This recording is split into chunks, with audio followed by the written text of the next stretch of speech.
ಒಮ್ಮೆ ನಿಮ್ಮನ್ನ ಎಂಪಿ ಮಾಡಿವಿ. ಈ ಬಾರಿ ಏನಾದ್ರೂ ನೀವು ಅಣ್ಣ ತಮ್ಮಂದಿರ ಧ್ವನಿ ಎತ್ತದೆ ಹೋದ್ರೆ ಕೊಪ್ಪಳ ತಾಲೂಕಿನಲ್ಲಿ ನಿಮ್ಮ ಮಾದಿಗರ ಓಟು ನಿಮ್ಗೆ ಕೊಡಲ್ಲ.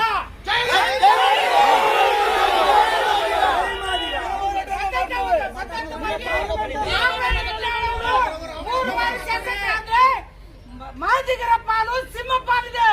ನೀವೇನಾದ್ರೂ ನಮ್ಮ ಮಾದಿಗರ ಬಗ್ಗೆ ಚಕ್ರ ಎತ್ತದೆ ಹೋದ್ರೆ ರಾಘವೇಂದ್ರ ಸಾಹೇಬ್ ಇವತ್ತು ಎತ್ತಬೇಕು, ಶಿವರಾಜ್ ಕಗಡಿಜಿ ಅವ್ರು ಎತ್ತಬೇಕು. ಎತ್ತದೆ ಹೋದ್ರೆ ಕಾಂಗ್ರೆಸ್ ಅಷ್ಟೇ ಅಲ್ಲ, ರಾಜ್ಯದಲ್ಲಿ ತಕ್ಕ ಪಾಠ ಕಲಿಸಲು ನಾವೆಲ್ಲರೂ ಮಾದಿಗರು. ಕಾಂಗ್ರೆಸ್ ಧೂಳಿಪಟ್ಟ ಆಗೋದ್ರಲ್ಲಿ ಸಂದೇಹ. ನಮಗೆ ಕೊಟ್ಟಿರ್ತಕ್ಕಂಥ